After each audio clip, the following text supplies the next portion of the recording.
Thank you. Well, good morning, everybody, and welcome to the launch of Strategic Survey 2018, our annual assessment of geopolitics. This strategic survey, by the way, is published in our 60th anniversary year, a celebration that we will mark formally next week, but can reflect on perhaps analytically today. I'm joined by colleagues who will highlight some of the key themes of the book, and then we'll take your questions. But first, I'd like to address a theme of my own, the rise of what we call tolerance warfare, and to make a few remarks about the state of the international order.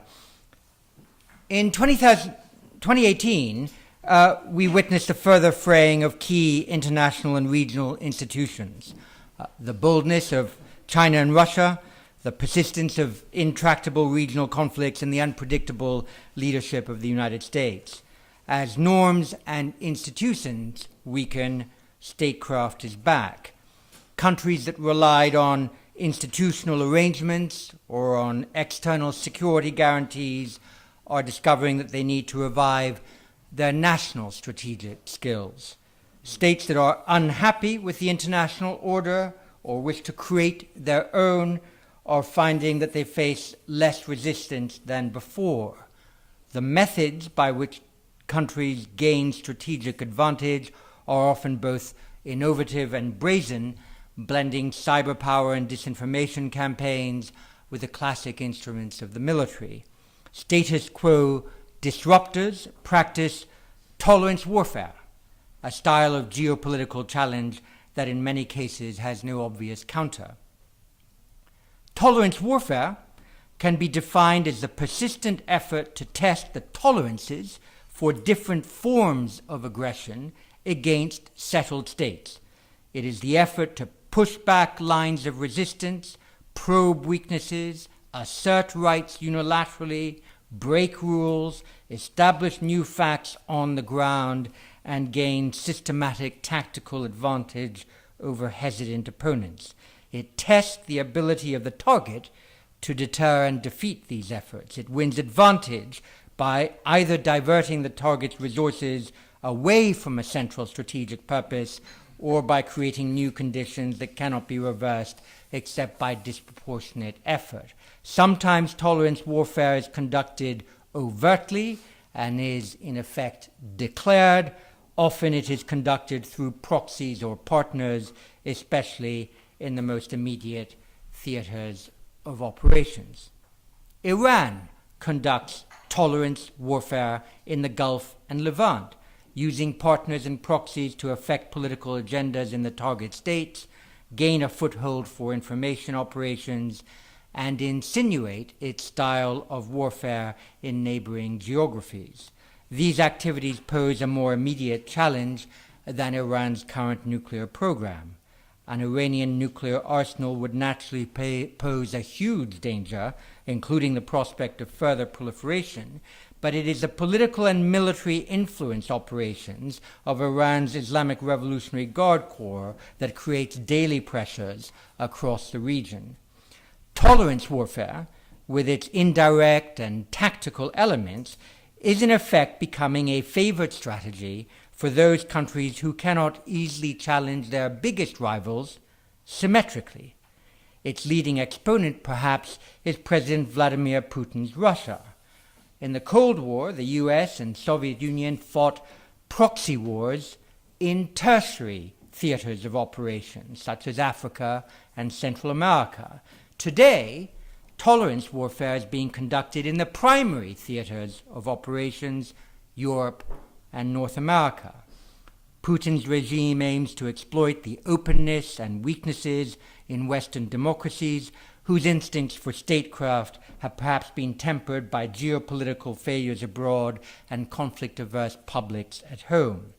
Moscow resents Western states for seeking to shape Russia's politics and is angered by their attempts to draw Russia's closest neighbors into the Western political and economic orbit. Putin has responded by using a raw form of state power to shake the European institutional order. Within Europe, he seeks to deepen domestic divisions, undermine the self-confidence of states, and deter the EU from exporting its governance model further eastwards. Putin's message to Europe is clear. Russia is a power to be dealt with on its own terms, not a pupil to be lectured on the virtues of liberal governance. In a way, the 2014 annexation of Crimea and the intervention in eastern Ukraine were the first episodes of tolerance warfare. The fast creation of facts on the ground, which could not elicit a symmetric Western response, suggested to Russia that the boundaries of acceptable action in Europe were softening. Since then, Putin's regime has sent military aircraft into others' airspace with transponders off, deployed submarines to other shorelines, attempted to launch a coup in Montenegro, used his international television network RT to challenge Western narratives, and interfered in elections and referenda from the US to Spain and beyond. Russian cyber operations and information warfare activities are, of course, potentially deeply destabilizing. For Western states, managing this challenge will become at least as powerful a strategic objective as unwinding the networks of terrorists over the last decade and a half. It will require education of domestic populations, new offensive tactics, caution in diplomatic engagement, and appreciation that the old inducements offered to Russia will not work. Resilience will be the watchword. In the East, China has also practiced tolerance warfare. Its steady encroachments on islands, reefs, and features in the South China Sea has led to widespread criticism and considerable anxiety in the other claimant states who, more modestly, have also been establishing infrastructure in disputed waters. China's military assertion has served to intimidate neighbors in the South China Sea and tame their own ambitions. The Association of Southeast Asian Nations, ASEAN, the relevant regional organization, has repeatedly called for a robust code of conduct to govern activity in the region. But China's influence within the organization is evident, and no compelling and balanced code of conduct has yet emerged. China has grown stronger and justifiably more confident in its international policy. It has gained in one generation what it could not do in 10, and its strategic arrival comes with the added weight of civilizational expectation. It has become a country that throws out hints of a generous global perspective, only to withdraw them in favor of a fierce national impulse. New to the responsibilities of its impending strategic maturity, it is resentful of any who might slight its character, doubt its purpose, or challenge its core interests. A declining Russia and a rising China are not obvious long-term allies, except in their mutual distaste for the remnants of a Pax Americana world order. That order is shaky in Asia, uncertain in Europe, and fragile in the Middle East. Amid this tumult, Western politicians have come to fret that the rules-based order is falling into ruin. They would prefer that Russia be constrained by Europe's own recently established customs of postmodern domestic and intergovernmental relations, that China accept the principles of international law in Asia, and that Middle East states prosecute their regional policies with less absolutist aims. Yet in the West, too, there's been a disturbing return to simplistic and crude foreign policy choices that run counter to established rules and norms, not least in the Trump administration's trade war with China, its decision to abandon the Iran nuclear deal without the support of allies or having identified a superior alternative, the closing of the Palestinian Liberation Organization embassy in Washington, the casual approach to NATO and other alliance relations, and the general shock and awe style of diplomatic engagement that the president appears to favor.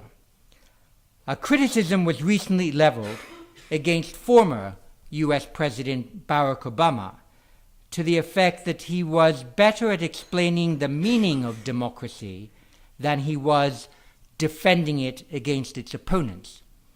That may have been both an unkind and an unjust rebuke, but its framing suggests a warning to all who speak about the rules-based order. Its defense will require invention and determination in the face of challenges from opponents and usurpers, and our judgment is that that effort cannot, of course, be borne by the United States alone. So with that, I'll invite some of my colleagues to touch on more detailed elements in the book, and first, perhaps, Nigel Inster. John, thank you very much. Good morning, everybody. Everything you wanted to know about China in 6 minutes. It seems hard to imagine that not much more than a decade ago, China's ruling Communist Party, having initially promoted the concept of China's peaceful rise, an idea produced by Zheng Bijian of the Central Party School, decided that that might be seen as a bit too extrovert and adventurous, and began to talk instead about China's peaceful development. That approach seems a long time ago. The strategy of Deng Xiaoping, termed hide and bide, has now been effectively abandoned, and we saw, under the leadership of Communist Party Chairman and President Xi Jinping, the emergence of a China dream, which is about the renewal of the Chinese state nation, and which has some very significant long-term geostrategic implications. Put bluntly, China's aim now very explicitly is to become a global power, and at the very least a strategic peer competitor with the United States, of which more in a moment. Ideology is a key component in dictating and driving China's behavior. Of course, ideology never went away. The Chinese Communist Party has always been a Marxist-Leninist organization, but over the last 40 years there have been periodic, genuine debates about the prospects and desirability of some degree of political reform to accompany the economic reforms inaugurated by Deng Xiaoping. Xi Jinping, since coming to power in 2013, has made it abundantly clear that this political reformist agenda is off. We saw which we weren't supposed to see, the notorious Central Party document number 9, listing 7 taboo topics, 7个不讲, which included multi-party democracy, freedom of the press, independent judiciary, and so on. In other words, all the key planks of the democratic liberal order were not up for discussion. And as Xi Jinping said at the 19th Party Congress last year, north, south, east, west, the party controls everything.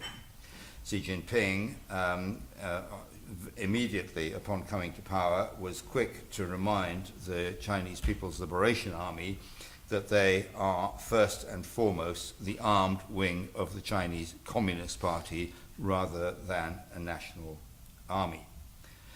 And China's behavior is driven by a Marxist deterministic view of history. The late Simon Leys, a sinologist of great talent, jokingly observed that when a Marxist leader makes a wrong decision, he makes the wrong decision at the right time and is therefore still right, whereas if a Western politician makes the right decision, he makes it at the wrong time, so he's still wrong. He was having a bit of a laugh at historical determinism, but there is something to this, because there is no doubt that this Marxist deterministic view of history holds that the tide of history is running inexorably in China's direction, whilst at the same time the United States and the West are destined for terminal decline. But it's not just traditional Marxism that is dictating China's policy, because the Chinese Communist Party has also sought to appropriate into its narrative aspects of traditional Chinese philosophy and statecraft, which is essentially a move designed to situate the Chinese Communist Party as a kind of natural and inevitable successor to everything that went before. And this evolution has, I think, led to what China had in many ways been trying to avoid, which is a confrontation between China and the United States, which is assuming significant geopolitical implications. It is now clear, the United States last year recharacterized China as a strategic competitor and a disruptive state. And this is a struggle that is being, now being fought over many different dimensions, most obviously and immediately international trade. But I think one of the key components is technology. The Chinese leadership were quick to appreciate the significance of the information age for economic development and pretty much everything else that China wanted to do, and have now determined that China should aim to take a strategic leadership role in developing new technologies such as artificial intelligence, quantum computing, biotechnology, and so on, challenging what has hitherto been US preeminence in all of these areas, and leading to a situation which some commentators in Washington have characterized as a digital or cyber Cold War. In essence, this is about a battle for the future, because whoever achieves the high ground in these new technologies is going to be able, it will have significant power to shape human evolution going forward. This, at the end of the day, as I said before, is not just about, it is about raw power, but it is also about ideology, and it is about values, to major political blocs that have very different approaches to these things. And as I said, that is going to be something that's going to shape the geostrategic order very substantially for the foreseeable future. Thank you. Many thanks. Virginia Comley. Okay, thank you. Good morning. Well, Nigel did China in 6 minutes. I'll try 3 continents in 6 minutes and see how I get on with that. On a serious note, we trace in the book several trends that affect multiple regions. And one that came across very strongly is the crisis of domestic legitimacy, which is something that you can observe quite clearly across Sub-Saharan Africa, Latin America, and in Europe. So I'll say a few words on how this manifests itself in the different regions and what the implications may be. Starting in Sub-Saharan Africa.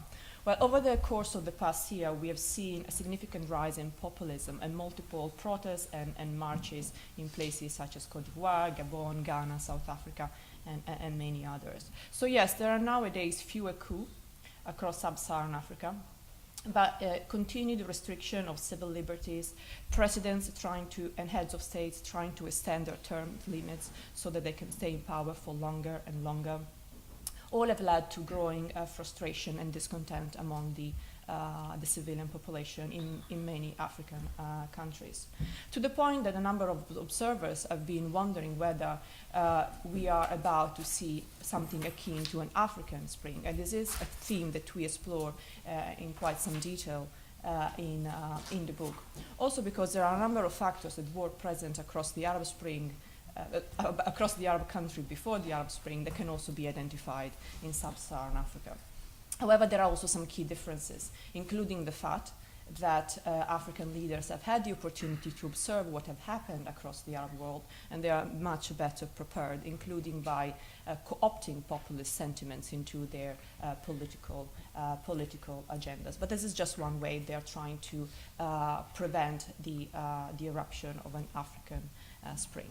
So while we assess that it is unlikely that in the short term we are going to see a continent-wide wave of unrest amounting to an African spring, what we can see very clearly is some increased instability in a number of countries that we recommend we watch quite closely in the new year. Among those countries is certainly the Democratic Republic of the Congo, the DRC. They will be holding elections on the 23rd of December, and those are likely to result in further discontent, as President Kabila, who has been serving president for a very long time, won't run again, but has also identified a successor who is very close to him, so it's likely that he will attempt to, in a way, remain in power by pulling strings from behind the curtains. Other places to watch for us are also Uganda, where anti-government sentiment is growing. So lots of these sentiments, as I said, are likely to continue in the new year. If we turn to Latin America, there is growing anger over corruption, crime, and impunity that have led to a loss of confidence in institutions and democracy. And in fact, a number of polls have been carried out across Latin American countries clearly indicating this. And if there is one institution, however, that has actually maintained public support, that is the military. And that was very clear in places such as Peru, Mexico, Guatemala, Jamaica. Yes, people are very much tired with traditional politicians across Latin America.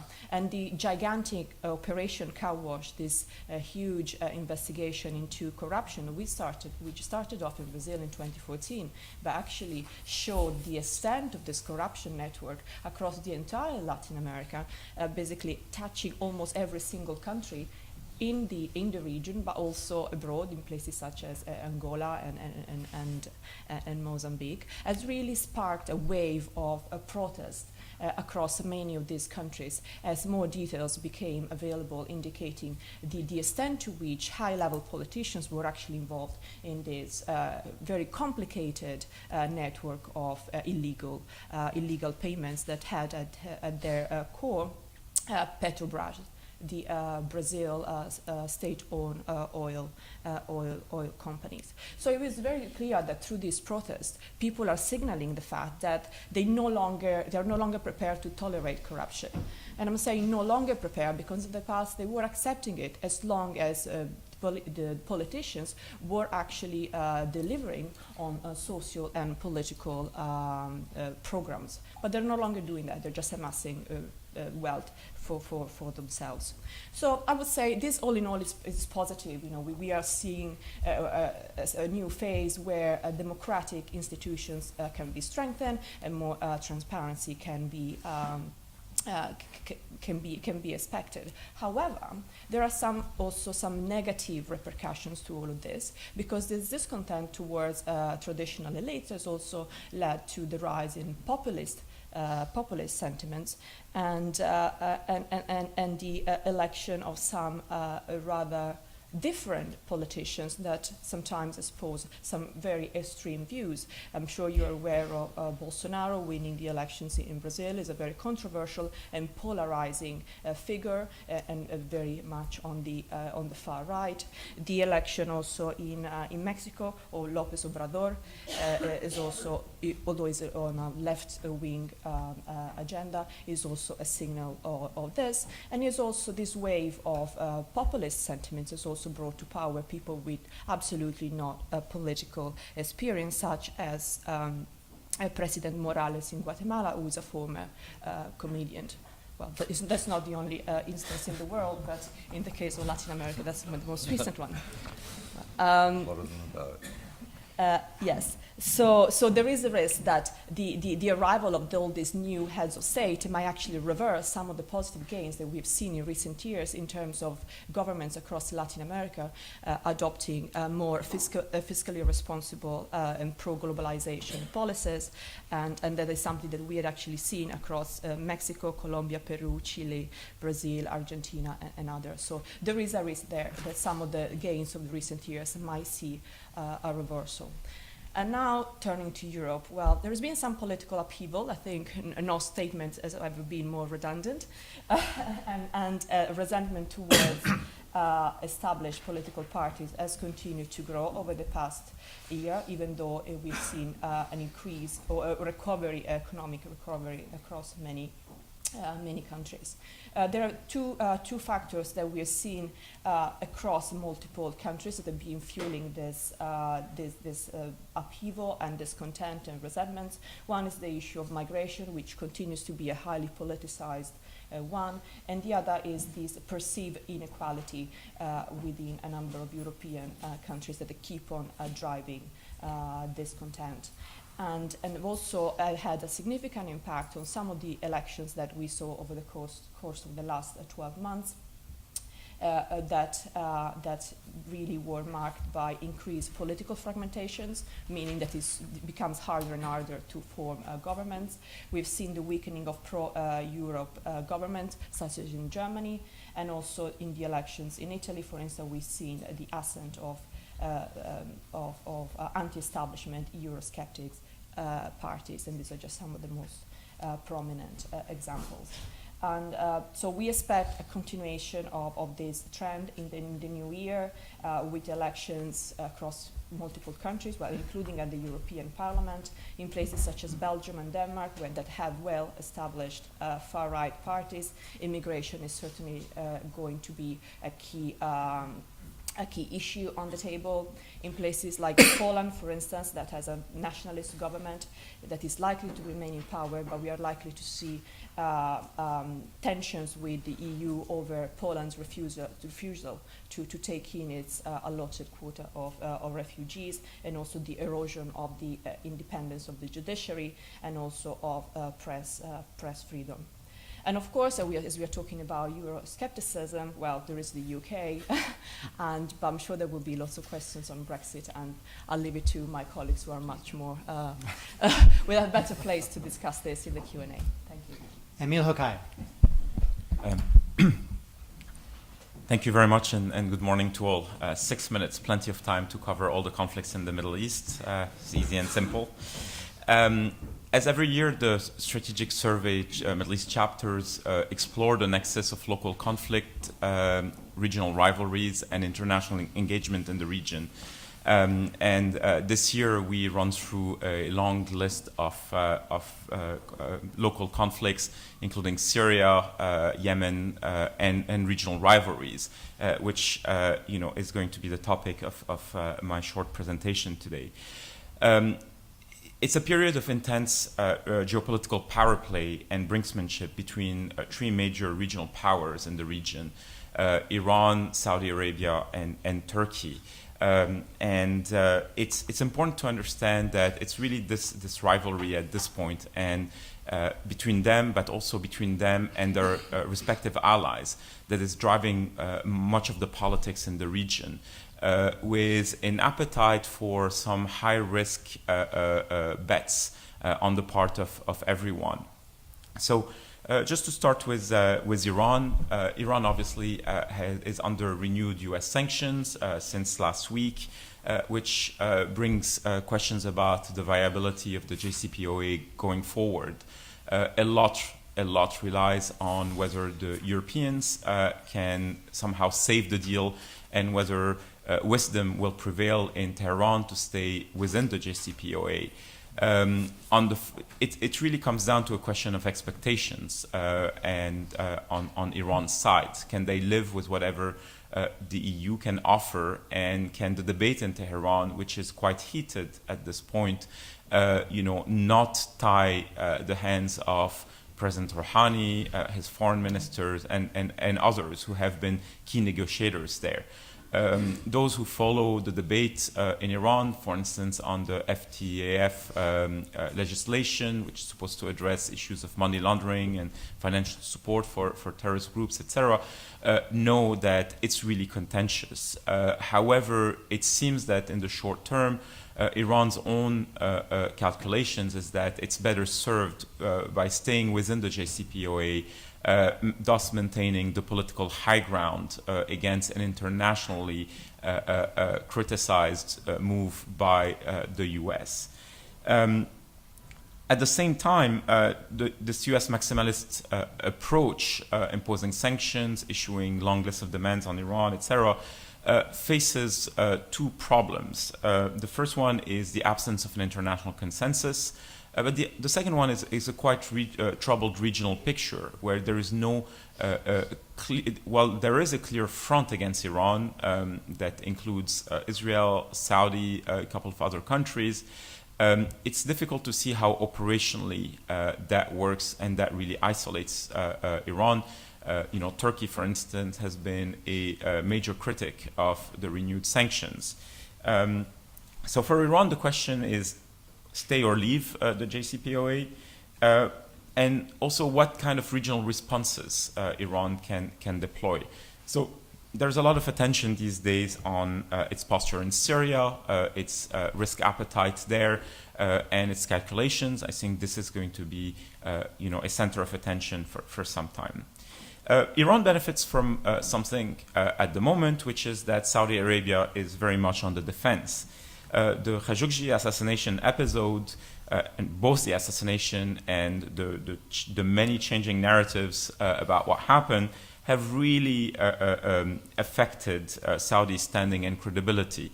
So Saudi attention, resources, capital are all deployed now trying to deal with this crisis rather than engage in regional politics or really cultivate international support for its own regional agenda.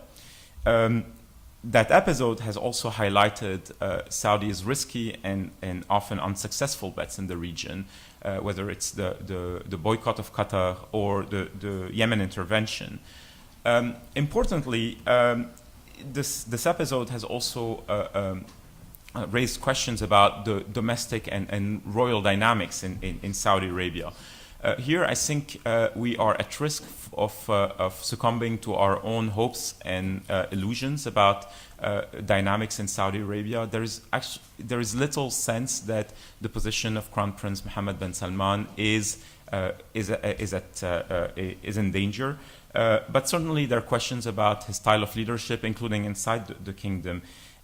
So here adjustments are probably already in motion. But whether this will have lasting impact on Saudi policy remains to be seen. This is in part due because Saudi's real challenger at this time is Turkey. And to all Middle Eastern officials and observers, Turkey is engaged in a kind of shameless geopolitical power play. The drip feeding of information, sometimes contradictory, about what happened in the consulate in Istanbul, really highlighted to a number of countries in the region that are quite suspicious of Turkish aims.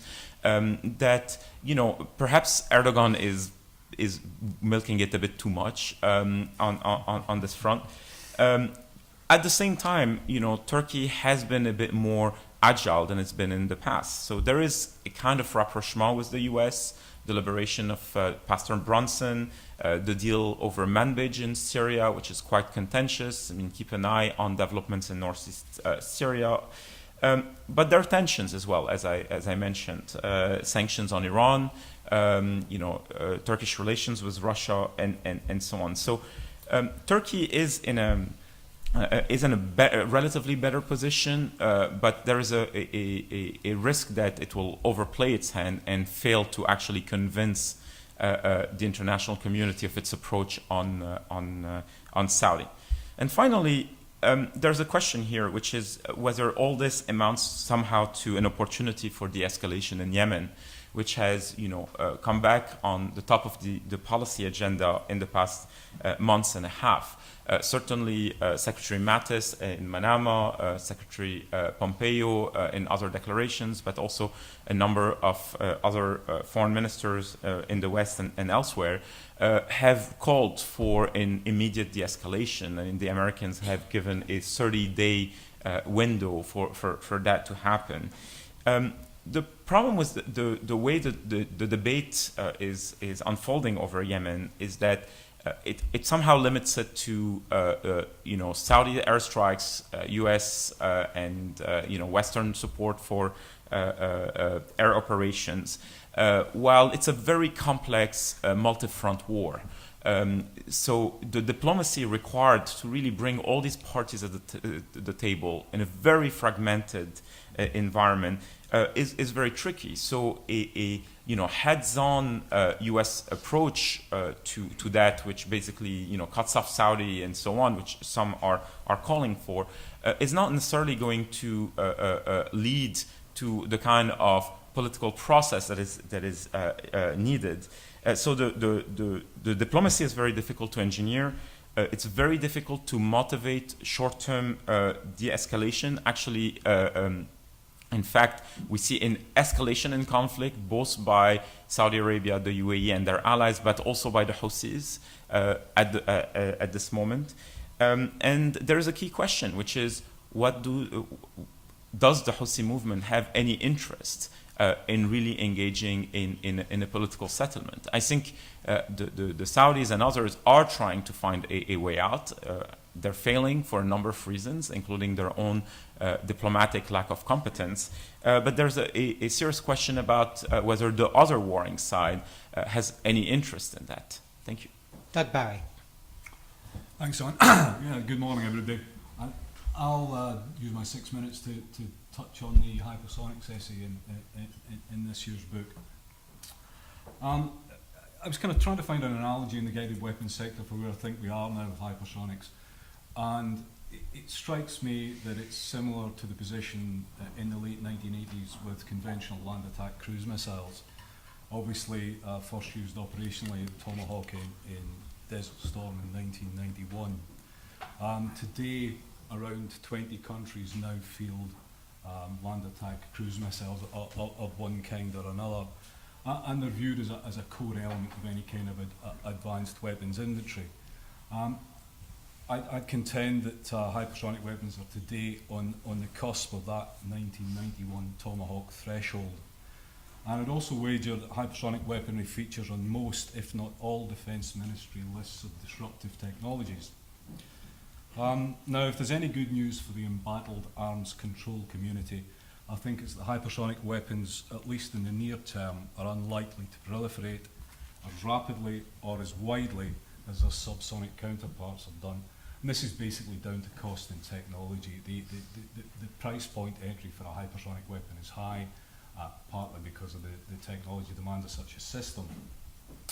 However, the three great powers, if you let me call them that, China, Russia and the US, are all now aggressively pursuing hypersonic weaponry. And this, I think, is in itself worthy of our attention. The introduction into service of such systems and the potential at least to be dual capable, that's conventional and nuclear, have implications for deterrence and escalation management. Now, just by way of definition, hypersonic systems are simply weapons or platforms that can sustain speeds in the cruise of greater than Mach 5. That's the general consensus. And as such, hypersonic flight isn't new. And the US flew a piloted platform, the X-15, in the mid-1960s, which got to more than Mach 6. So in itself, a hypersonic flight vehicle. ICBM re-entry vehicles are also hypersonic, but obviously they follow a ballistic trajectory, give or take a few wobbles on the way in. Now, when it comes to the kind of current research on hypersonic weapons, two main areas. Hypersonic glide vehicles are a glider stuck on top of effectively an ICBM, and the second is a hypersonic cruise missile. The focus in the nearer term is on the hypersonic glide vehicle, partly because it's easier. It cuts out arguably the more difficult area, which is hypersonic propulsion. So HGVs are unpowered. They go endo-atmospheric on a large, normally solid or liquid propellant missile, and then come back down into the atmosphere, probably fly at about 100,000 to 120,000 feet at Mach 5 plus, and potentially quite a lot more than Mach 5. Hypersonic cruise missiles, by comparison, use either a ramjet or a scramjet to sustain powered flight in the upper atmosphere. Now, an efficient ramjet will let you get to about Mach 5.5, Mach 6, but beyond that you really have to shift to a scramjet.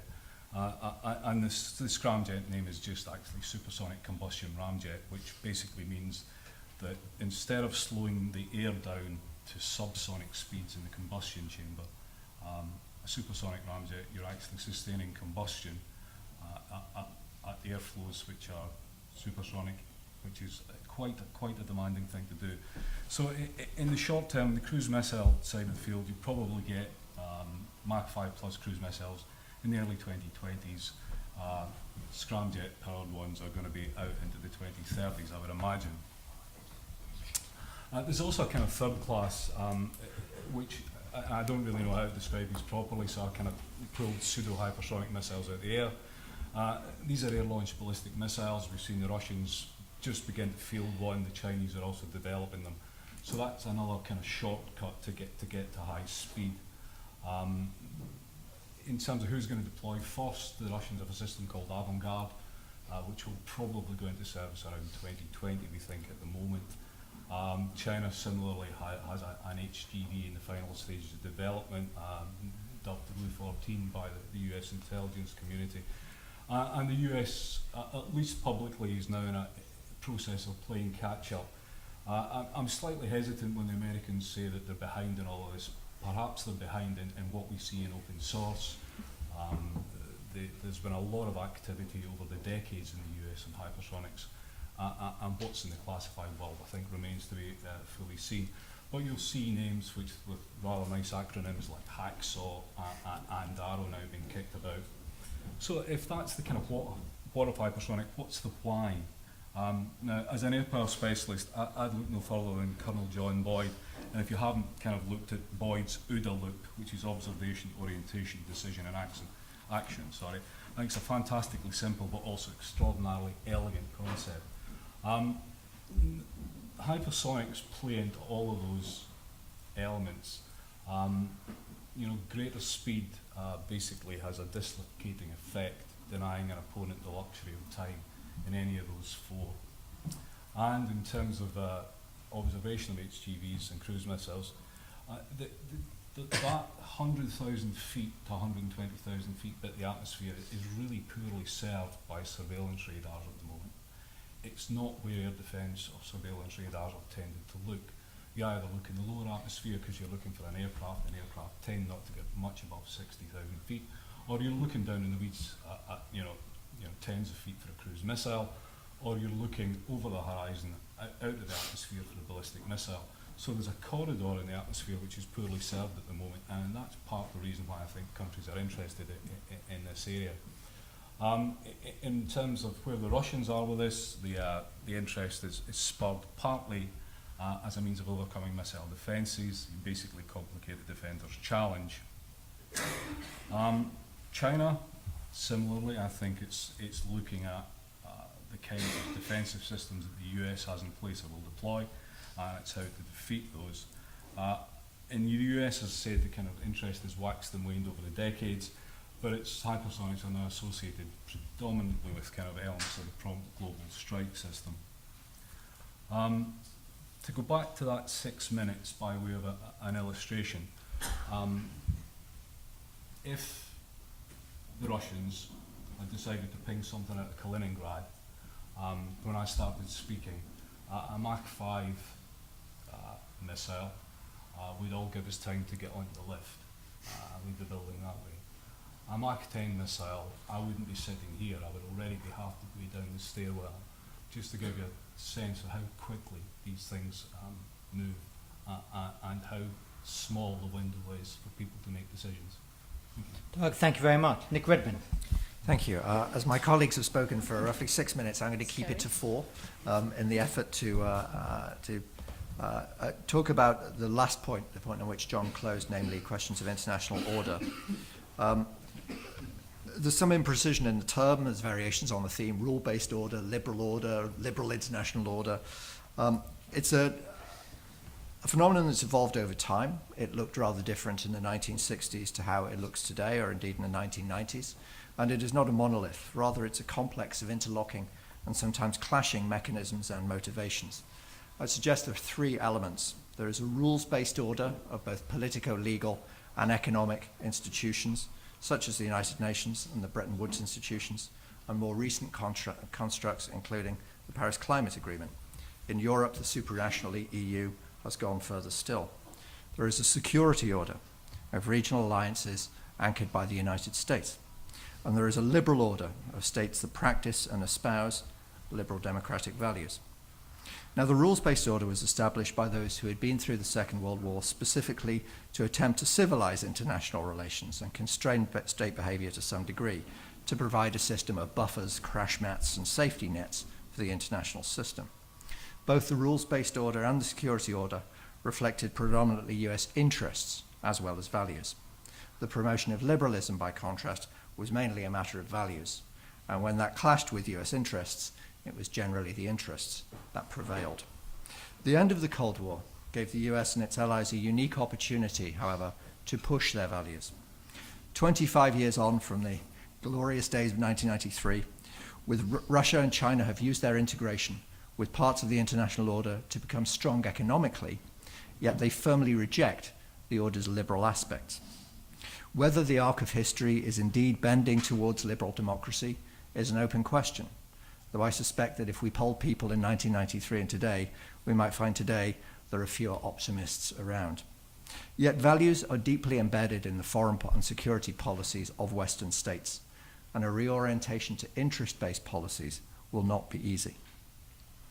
An inconsistent evangelism for democracy and human rights is in the DNA of most democratic states, although this manifests itself in very different ways. Iran, North Korea, China, and Russia are among the states that perceive the US has regime change in its DNA, and therefore they do not accept promises of non-interference at face value. Some of these states, not surprisingly, are the leading challengers to the international order. Russia rejects the liberal order outright and seeks to discredit it within the free world. It also rejects the European security order and the more values-based and Western-dominated aspects of the rules-based order. China likewise rejects the liberal order and the Asian security order that was US constructed. It too dislikes aspects of the rule-based order, but unlike Russia, it has greater capacities to revise and to build parallel structures, as we've seen with the AIIB and now the Belt and Road Initiative. There is now, however, a third principal challenger to the order, and that is the United States under its current administration. The US president has inconsistently joined the ranks of the challengers. He evinces little or no interest in the liberal order, often grumbles that the security order based on regional alliances are disadvantageous to the United States, and has little regard for the rules-based order or indeed multilateralism generally. In closing, let me return to the opening point I made, that the order has evolved over time, and to tie it in to what John said about the defense of the order. The strategy to preserve it requires not only plans for the defense of core aspects, but also recognition of the parts of the order that require updating to remain relevant and valid. Changes to the WTO, for instance, that recognize is a state capitalist mega-trader of the kind never designed of the kind that the WTO is never designed to accommodate would be one change. Another change moving the other direction would be the belated correction of IMF voting weights. The unique feature of the post-1945 order was that the US voluntarily accepted constraints on itself, and replicating that might prove to be the toughest challenge of all. Nick, thank you very much. So that's a series of general reflections and detailed analysis. Nazanin, if you can just wait for a microphone in the second row here. Sorry. If you stand up, then thank you very much. Thank you very much. I was very impressed by the whole coverage within Africa, the movements within Africa, the individual countries, Latin America. Certainly you addressed Iran, but it seems to me, I don't know, I haven't read the report, obviously.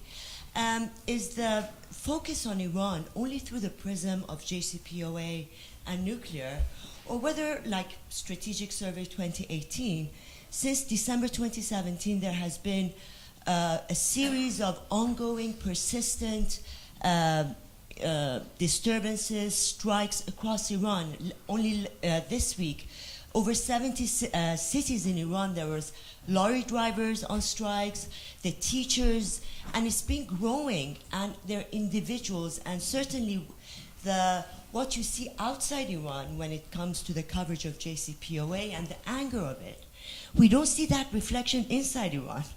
And JCPOA has to affect, at the end of the day, the quality of life of people inside, and they don't care about it. So I was wondering whether IISS is actually looking at Iran beyond the prism of only nuclear, and what is going on within the country itself. Thank you very much. Thank you. Emile and Nick, if you want to add. Emile?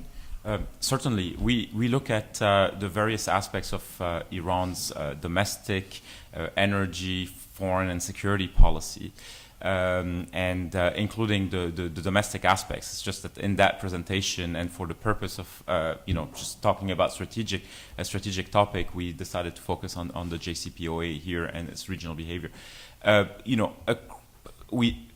We all cover in the similar way, other Middle Eastern or most countries where we look at domestic developments, but the question is the strategic relevance. Is at what point do they affect the orientations, the policy choices of states? So it's just a question of focus at the moment. Thank you. Nick? Yes, not so much this year because the essay was mainly about the JCPOA, but a focus on the JCPOA, actually a good one, looks more broadly also and considers questions of Iran's broader regional posture and also its domestic arrangements. So, well, why don't you read the essay and tell me what you think? Thank you. Next? Yes, second row here. Thanks very much to all speakers. Fantastic presentation. Question for Nigel. You talked a lot about technology as a theme at the 21st century, and particularly in context of China. I think the hardest thing for analysts whenever there's any sense of change is to sort of get the sort of trend line right. Is it going to be a really big steep change over 20, 30, 40, 50 years, or will it seem like it's going to be a big thing and then fade away? If the theme of the 20th century predominantly was individual liberties and sort of consumption-based lifestyle, and that was a sort of a beacon around the world for many people to aspire to, the effect of technology, I think, in different societies is potentially this century's theme. So my question is, the impact of technology in the West hasn't spiritually transformed what Western life is. Life's a bit more convenient, but in fact, if anything, rates of sort of mental health and loneliness have increased. What spiritual effect are we seeing in Chinese society with the take-up of technology? And I mean that both at an individual level, for individuals, but more specifically, I also like to ask about the social credit system and how that is spiritually transforming the country, and whether that has a potential to act as a beacon to other governments. I know Russia's certainly interested in seeing whether there's elements of the universal credit system that could apply in its country. Okay. Well, I mean, I think it's difficult to generalize about something like this, but I would say that certainly at the moment, China generally, Chinese population are very comfortable with technology, and actually Chinese technology corporations have been particularly skillful at developing technologies that do actually facilitate the convenience of life for the general population. If you go to China now, you will see that literally everyone has a smartphone and they are glued to it, and they pretty much live their lives on it.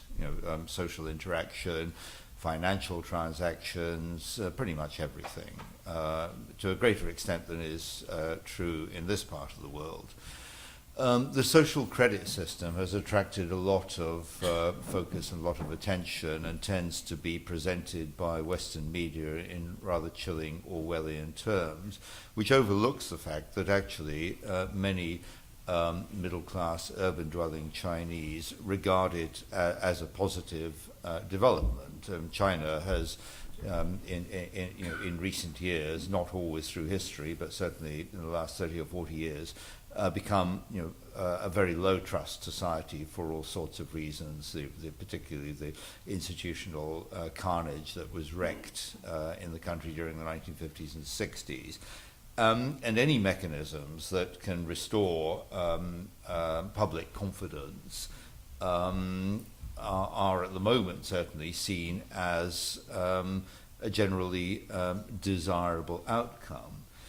And let's not forget that at the outset, the social credit system was actually intended more as a credit system, rather similar to what we have in the West with organizations like Experian, some way of actually determining the fiscal status and trustworthiness of individuals and corporations. The social dimension, the extent to which you're given points for other forms of behavior. At the moment, within China, these are seen by many as broadly positive. Yes, the emergent Chinese chattering classes, do express some reservations about this. Remarks such as "I can't even jaywalk nowadays," fairly sort of common. But at the moment, I think these things are seen within China very differently, because China, at the end of the day, has always had a culture that has privileged the interests of the collective over the individual, and this is deeply rooted within traditional Confucian culture. Yes, from China, I think. Hi, Shao from China. I've got a question for Ben Chapman about, you talk about the tolerance warfare, and I just wonder that you also mentioned that like China, Russia, etc., the challenges to deal with these challenges. According to you, do you think the West should exercise more tolerance or more warfare? And how would you see from strategic or biological or geopolitical aspect how to deal with? Would you like to see more warfare or leading to more tolerance? I recognize when I developed the neologism tolerance warfare that it could be open to misinterpretation, which is why I spent about 8 sentences trying to define it. And what I mean by tolerance warfare is a style of combat that tests the tolerances of other states and tries to push back against them. And I suppose the targets of tolerance warfare should become more intolerant of that style of geopolitical combat. The reason that we stress the rise of this style of warfare, tolerance warfare, is that it doesn't have obvious set-piece strategic counters. It requires a range of different instruments in order to respond to these styles of warfare and to counter their effects. In the European context, we have in the North Atlantic Treaty Organization so-called Article 5 contingencies, which is when a country's been the subject of an armed aggression, and NATO has a collective defense system formally and strategically respond to that. There is another article in the NATO treaty, which is Article 4, and I looked at it again this morning, and Article 4 says, "The parties will consult together whenever, in the opinion of any of them, the territorial integrity, political independence or security of any of the parties is threatened. And in the European theater, I would argue that NATO countries need to look a little bit more closely as to how they implement their Article 4 obligations to each other, especially when there is a threat to the political independence of any one of the member states. And I would suggest that some of the tolerance warfare tactics of Putin's Russia do affect the political independence of the member states and could give rise to consultation in the NATO framework. But then that would require a more settled understanding of what the different responses might be to that. So I hope that gives a form of an answer to your question. Yes. Thank you. I've got a question for Mr. Hokayem and one for Mr. Inkster. Mr. Hokayem, you dwelt on this triangular relationship between Turkey, Iran, and Saudi Arabia, but I somewhat missed the fourth actor in this, Egypt. How solid and comfortable is this entente between a military regime, secular military regime in civilian suits in Cairo, and this half autocratic, half theocratic regime in Riyadh, facing this somewhat peculiar mixture of populism, nationalism, and Islamism in Ankara? For Mr. Inkster, you convincingly explained China's geopolitical ambition and the factors that sustain it. Critical mass, improving standards in education and technology. But what could the impact of demographics be? China's population is going to age significantly over the next decades, and it is somewhat unlikely that at least the urban populations will return quickly to larger families. Could that have an impact? Thank you. Emil? And then Nigel? Yes, thank you. The Saudi-Egypt alliance, which has been reinvigorated in 2013, but actually was a feature of regional politics, before as well, is essentially an alliance of interests. I mean, the Saudis in Egypt don't support Hizb al-Nur, the Salafi movement. They support Abdel Fattah al-Sisi, a secular strongman who doesn't necessarily share all of Saudi Arabia's regional interests. I mean, for some time they diverge on Syria, for instance. On Iran itself, Sisi is not on the same hard line as the Saudis. But when it comes to what they see as two geopolitical rivals, they fully agree with Turkey and the Muslim Brotherhood. So that alliance is strong. Expectations on both sides are never met. Egypt requires a lot of capital, a lot of financial support for Saudi Arabia, but doesn't necessarily deliver. There was an expectation, for instance, at some point that Egypt would deploy troops in Yemen. I mean, Egypt was scarred by its 1960s experience in Yemen. It wasn't going to do that, jump into this kind of intervention. On the other hand, the Saudis have also asked Sisi to tone it down a bit domestically in terms of the repression. I know it's surprising, but the Saudis were not on a very hard line when it comes to all Islamist opponents and so on. So it's an alliance that is here to last. The problem, I didn't mention Egypt because Egypt is relatively a weaker power than its historical position suggests. It is still facing a lot of troubles at home. It still has to focus on a weak economy. It's not really projecting much power in the region.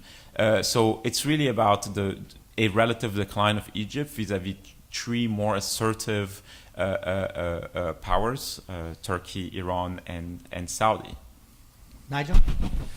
You're absolutely right that demography is a significant factor in how China is likely to evolve. The one-child policy that was imposed in the 1970s has 30 years, 40 years down the line had a very significant impact.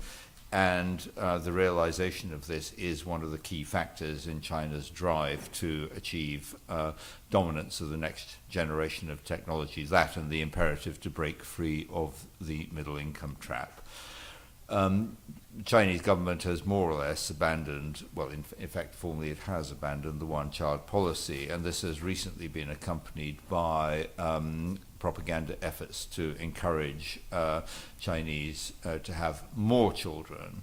When this was first rolled out, it was met with a torrent of scorn and sarcasm on Chinese social media, following which there has been something of a pullback. You know, modern urbanized Chinese don't want to have lots of children because having children is expensive and they're just having too much fun. We see, and some of the Chinese government's efforts to encourage young Chinese to have children, such as trying to sort of shame unmarried, educated middle-class girls into getting married by describing them disparagingly as 剩女, women left on the shelf, have also significantly backfired. So yes, I mean, I think this is undoubtedly a significant problem. We already have, in demographic terms within China, the so-called inverted pyramid, 148, in which one hapless third generation Chinese is supporting a lot of senior citizens in a country where pensions and welfare are still in an embryonic stage. So there are significant tensions and stresses here. The Chinese Communist Party, like pretty much everything else in China, is well aware of the situation, is on the case. I don't think it's got any magic bullet solutions, but it's certainly got this issue very much in the forefront of its thinking. Good. Well, I hope that's proof that we do look at the domestic politics and style of governance of states and for their international strategic implications. Last row, please, and then back up here afterwards. Absolutely. So really interested in the concepts of tolerance warfare, and we've heard about the sort of changing of all the norms and the sort of fractionalization around the world. Given Sarusi's sort of kick-off of modern deterrence and the concept of deterrence, how does deterrence play out into this world? Is there a role for it, and what are the challenges that it needs to address? Yes, there's no question that one of the big challenges of all of us who work in the strategic studies field is to look at how these concepts of deterrence are modernized, not only for the new styles of warfare, but also the new instruments that are being brought into warfare, notably cyber power, where the debate about deterrence in that space is rich but not yet matured. Nigel, do you want to take a shot at that? Yeah, well, I think this is another area where technology is having an impact. We talk, for example, about cyber deterrence without having really much idea of what it is or how to do it. But I think that's also accompanied by a significant erosion essentially we're dealing with two challenges. One is deterrence at a level, so to speak, before below LOAC, the point at which actually hostilities are engaged, and then deterrence at the point where hostilities are a possibility. In the cyber domain, I think we see an environment that's characterized by increasing contestation between states in circumstances that appear to carry no consequences and convey a sense of impunity, which I think is potentially dangerous because of the risk that red lines may inadvertently be crossed. at the, so to speak, above LOAC threshold, we're seeing an erosion of some of the norms that have held good for the last few decades, use of chemical weapons, low-yield tactical nuclear warheads, but also, I think, quite significantly, the kind of consensus first emerged from, brought about by the Kellogg-Briand Pact and enshrined in the UN Charter, that warfare should be a last resort rather than just another tool of statecraft. We're seeing erosion of all these things, and of course, arms control treaties that have been a pillar of international security for the last few decades. We're seeing erosion of all these things, and it's becoming harder to identify ways in which we can actually stop this rot. Yes, Mr. Yes. All right, well, we'll go back one more after that. No, go ahead. Yeah, one question for Nigel, one for Virginia. Nigel, Agenda 2025 in China being the first one in the 10 industries of the future. So you think China is on course to achieving this goal, and will the US be able to contain that, prevent that from happening? Virginia, European elections 2019. How do you think this will reshape Europe and European policy making? Thank you. Nigel. Yeah. Well, China, Made in China 2025, the Chinese have been slightly soft-pedaling this just of late as a consequence of the tensions that have arisen with the United States. I mean, one of the things about one of the things about assessing the impact of technological, the degree of technological progress in China is that it is quite difficult to distinguish between hype and reality, and some of this hype is for political purposes by a Chinese Communist Party, for which propaganda is a key tool in their armory, and some of it is simply what I refer to as techno exuberance. This. Perhaps not always well-placed faith in the potential of technology. A lot of this is going to be determined by the way the technology evolves, and certainly in areas like artificial intelligence, we've seen that actually some of the achievements of artificial intelligence, which is basically high-speed computerized statistics, are fragile. I mean, a case in point, an experiment was done in which a computer was showing pictures of cats, recognized the cats, and then some minor modifications to the picture were made.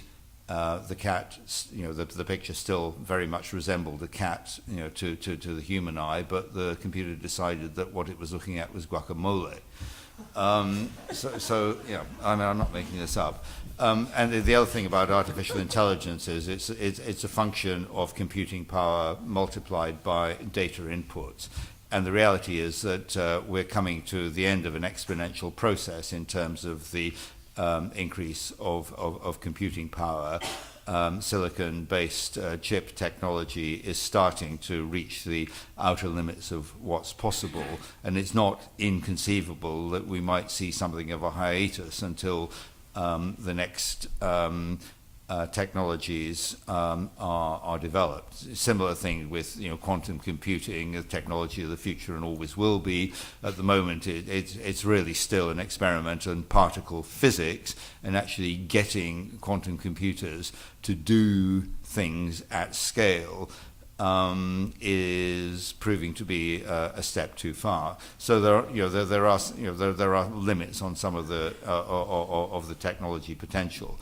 But China is throwing huge amounts of resources at it. They've got their brightest and best minds on the case. So if anybody is going to make progress here, I think China is likely to do so. And to answer the second part of your question, no, I don't think that the United States is going to be able to contain China's technological ambitions, because the sorts of technologies that we are talking about nowadays are simply too porous, so to speak, to be susceptible to that kind of containment. We're talking about knowledge rather than machinery, and knowledge is really very difficult to contain within geographical boundaries. Nick? Yeah, let me answer the European elections question. With the rider that it's very difficult to generalize about politics in 27 different states that are at different points in their own domestic political cycles. I think it's reasonable to assume that there will be more nationalist parties elected to the European Parliament. If you look at national elections, the major ones since the last European elections, that certainly suggests it. And although some people were tempted to heave a sigh of relief when the French presidential election went the way it did, what's interesting, I think, is the fact that in Germany, for instance, we have a fundamentally different parliament now. And bearing in mind also the fact that European elections turnout tends to be lower, and it's the voters with the preference of the exotic candidates that tend to be the ones more motivated to vote in such elections. However, don't be thoroughly gloomy. I note that the most recent Eurobarometer polling actually shows that support for the European Union is at the highest level since, I think, early to mid-'80s. So it's not all in one direction. Yes. Hi, I am Keel, and my question is to Mr. Hokayan, and it is regarding the viability of the JCPOA. With the absence of US, we understand that the China and the Russia, they are in the opposite camp, and the EU is taking measures to protect its market. But the private entities, they work for the profit, and they have to choose between the US market and the Iranian market. So how do you see in future it will survive, or the viability of the JCPOA? And we'll just take one more question before we pose in those two together. So, well, two. All right. Sorry. All right, those two, and then we'll wrap them up. Go ahead. My question is for Douglas. So it's about this as the speed of warfare increases, how do you speed up the decision-making process in relation with this? And yeah, we tend to separate strategic regions in Asia, like East Asia, South Asia, and the Middle East. But recently we've been seeing military exercises, joint military exercises by Russia and China. Tehran recently held a security dialogue attended by China, by Russia, by India. Do you think we'll be seeing a further, let's say, security integration more than in Central Asia, around Central Asia? Thank you. Thank you. Douglas, Emil, then Nigel. Douglas. On the decision-making cycle, obviously you can look towards decision-making aids, artificial intelligence. It's a bit of a double-edged sword. You might just make the wrong decision that bit more quickly. So you've got to keep somebody in the loop somewhere, and hopefully somebody who's knowledgeable, or a command chain which can grapple with some pretty difficult questions in pretty quick time. But obviously you automate as much as you can, but it's automation, it's not autonomy. Emil? Yes, certainly the EU is trying hard to provide some additional benefits, or let me put it differently, to secure some of the benefits that Iran had been promised in the JCPOA, and we're still waiting the announcement of the special purpose vehicle that the EU has been trying to put together. The question is how Iran assesses whether this vehicle can actually deliver something, and whether that something can be sold internally, marketed internally in Iran by the supporters of the JCPOA as something worth accepting in the meantime, in the hope that a couple of years from now a different U.S. administration would look differently at Iran. Interestingly, a few weeks ago, there was a small meeting of experts and a couple of officials, etc. And the question was asked, who thinks that the JCPOA would survive the next 2 years? Everyone but one person thought that the JCPOA would survive because of Iran's own calculations. Now, your questions about the private sector. I mean, the private sector has voted with their feet, essentially. I mean, most of the large companies, Western companies and so on, have decided that it's too risky to operate in Iran, and that is from, oil companies to car makers to pharmaceuticals to etc. It's just that there's no business upside. You're not going to risk your access to the U.S. market, to the trading and banking system, etc., for the sake of Iran, which is a small economy where it's difficult to operate, which has an antiquated banking system where you have to conduct due diligence, which is very difficult. So, in a way, the business proposition for a lot of those companies was a losing one in the absence of U.S. approval, U.S. engagement in this process. Quickly on the issue of security integration in Central Asia, I think I'm certainly not qualified to give a comprehensive answer to that. But one small bit is the Caspian Sea agreement just a couple of months ago, which was not a minor development to bring those five powers together. Agree. I mean, they've been at it for decades. That resulted in geopolitical tensions, questions about oil, gas exploration, where we kind of settled. So that's an interesting development. I would say at the same time that there is still a lot of suspicions among those actors. Building a regional security complex or among them is still going to be a hard one, and I certainly don't see Chinese and Russian interests in this region, especially Iran and so on, as being fully aligned in a way that they can actually produce a more formal or a more inclusive security arrangement. Nigel? No, I would agree with what Emile just said. I mean, it's clear that Central Asia is becoming more and more of a region in where the different interests of powers are going to meet and to some degree conflict.